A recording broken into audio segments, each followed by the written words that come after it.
The night Daniel Foster drove back to Maple Ridge felt heavier than usual, as if the sky itself knew he was returning for a reason he didn't yet understand. He had promised himself he wouldn't get involved again, not after everything that happened last spring.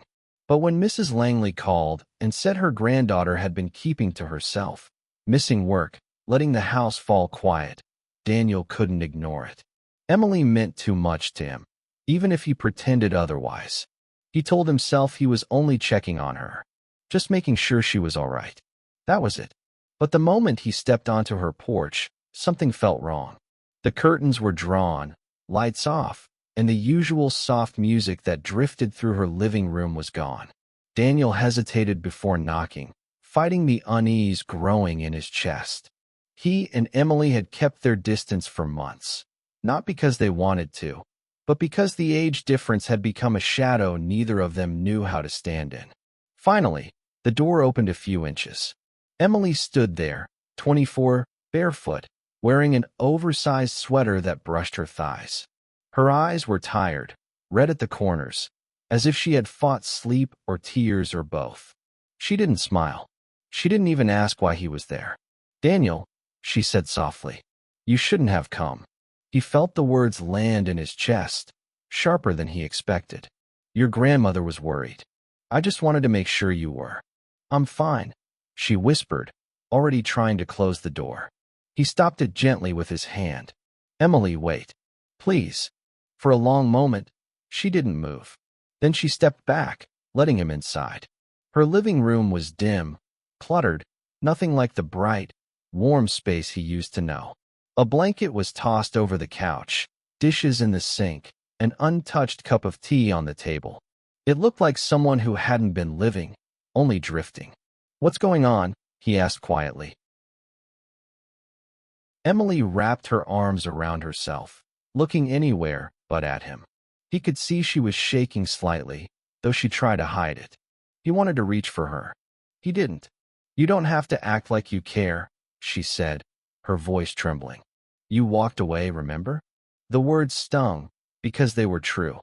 6 months earlier, feelings had begun to grow, deep ones, unexpected ones. And Daniel, at 37, had convinced himself it was wrong. She was too young. He was too guarded. So he left before it became real. "I never stopped caring," he said. Her eyes finally met his, and for the first time he saw the fear she had been hiding. Real fear. Not heartbreak. Not anger. Something else. She sank onto the edge of the couch, pulling her knees close. Her voice was barely audible when she spoke. "Daniel, something happened." He moved closer, slowly, giving her space. "Tell me." She shook her head, tears spilling despite her efforts. "I didn't know who else to call. I didn't know who would believe me." His heart tightened. "Emily, whatever it is, you can tell me." She took a shaky breath, the kind someone takes before tearing open a wound they never wanted to show. "I've been followed," she whispered, "for weeks. And last night, he left something at my door." Daniel felt the air leave the room. He had come to check on her. But the truth she had just given him was something he wasn't ready for. Something that changed everything. Daniel felt his pulse rise as he stood there, trying to understand the weight of Emily's words. "Followed. For weeks. Something left at her door." He steadied his breath before speaking, afraid that if he sounded too alarmed, she might shut down completely. "What did he leave?" he asked quietly. Emily reached for the coffee table, her hand trembling as she pulled out a small plastic bag. Inside it was a folded piece of paper and a single dried rose petal. Daniel took it carefully, as if touching it too fast would break her. "Did you open the note?" he asked. Her eyes flickered with panic. "Yes." "What did it say?" She swallowed hard. It said, "You don't have to pretend you're alone." A chill ran up Daniel's spine. He had expected something disturbing, but the intimacy of it, the confidence, made it feel like someone had been close, too close, to her life. "Emily, why didn't you tell anyone sooner?" She looked away, blinking back tears. "Because I thought it would stop. I thought maybe I was imagining it at first." Footsteps outside, shadows near my window, the feeling of being watched. Then the calls started. What calls? She hesitated before answering. Blocked numbers. Hanging up as soon as I answered. Then yesterday morning, he whispered my name. Daniel's jaw tightened. You should have told the police. I tried, she whispered, her voice breaking. But they said they couldn't do anything unless something actually happened. They think I'm overreacting. They don't know him. Daniel felt a heaviness growing in his chest. You know who it is? She nodded slowly. I think so. He waited, giving her room to speak. His name is Tyler. We worked together for a few months. He was nice at first. Too nice. Then he started showing up at places I went to after work, asking why I didn't answer messages I never saw, acting like we were close. She stopped, rubbing her arms as if cold. When I quit, he showed up at my house. 3 times. Daniel clenched his fists. Emily. He told me he missed me, she continued, her voice uneven. But I never gave him my address. I never told him anything personal. And now he's getting bolder. Daniel sat beside her, careful not to scare her with his frustration. He lowered his voice.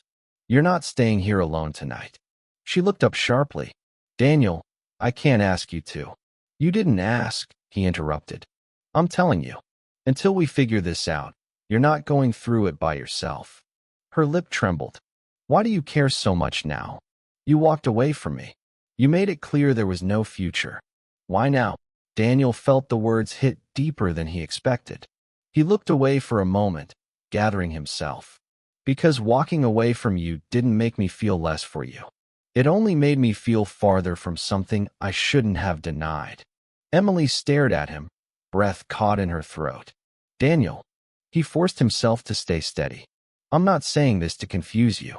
I'm saying this because I should have said it months ago. I care about you more than I should. And I'm not letting anyone hurt you. Before Emily could respond, a sudden thud echoed outside the window. They both froze. Another thud, closer this time. Emily's hands flew to her mouth as Daniel rose to his feet, every muscle tight, eyes locked on the darkened glass. The room fell silent, except for the faint sound of footsteps moving across the porch. Slow, intentional. Daniel stepped in front of her without thinking, shielding her from the window. Emily whispered, barely audible, he's here. And for the first time, Daniel understood. This wasn't just fear. This was real.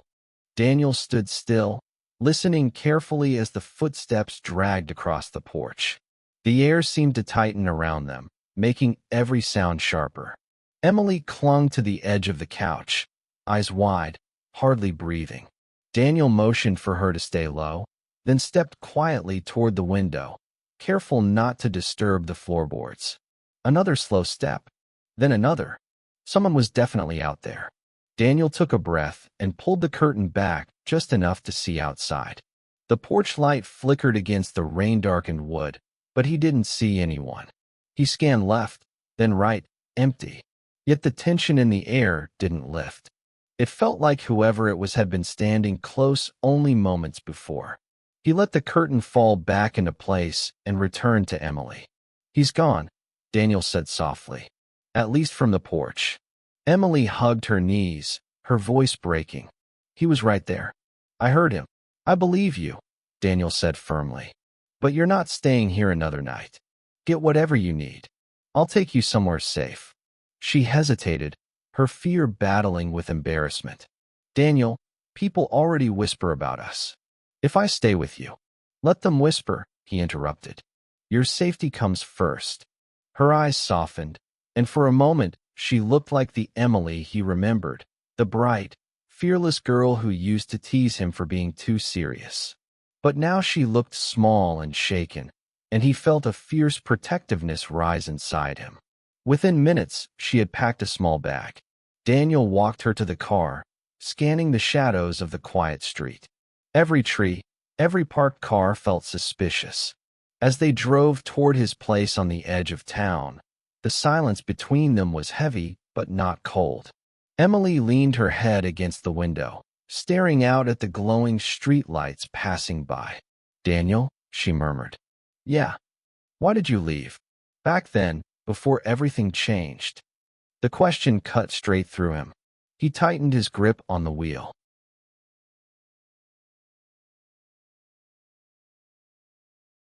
"Because I was afraid," he admitted. "You're younger. Your whole life is unfolding. And I thought I'd end up holding you back." "You never held me back," she whispered. "You made me feel understood." He glanced at her. Her eyes were shimmering in the dim car light. "Emily, I never stopped feeling the way I felt. I just tried to pretend I did." She didn't answer, but her breath caught in a way that told him the words meant something to her. When they reached his house, Daniel checked every room before letting her inside. Once he was sure everything was secure, he guided her to the living room. "You can take my room," he said. "I'll stay out here." Emily shook her head. "Daniel, I don't want to be alone. Not tonight." He paused. Her voice wasn't romantic. It was frightened, vulnerable. He nodded and sat beside her on the couch, leaving space between them, but staying close enough for her to feel safe. They talked quietly for a while. About Tyler. About the nights she heard footsteps. About how she'd kept it all to herself because she didn't want to seem dramatic. Then she said something that made Daniel look at her differently. "I didn't call my grandmother," Emily whispered. "I didn't tell her anything." Daniel froze.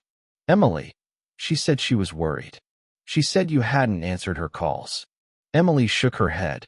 "I haven't spoken to her in a week." Daniel's chest went cold. "So who called me?" Emily stared at him, terror filling her eyes again. In that moment, his phone buzzed in his pocket. An unknown number. Emily's voice trembled as she whispered, "Don't answer it." Daniel ignored the warning and picked up. A low voice breathed on the other end. "You shouldn't have taken her." Then the call ended. Emily's hand flew to her mouth. "Daniel, what do we do?" He looked at her with steady determination. "We protect you. And we stop him." She moved closer, clutching his arm.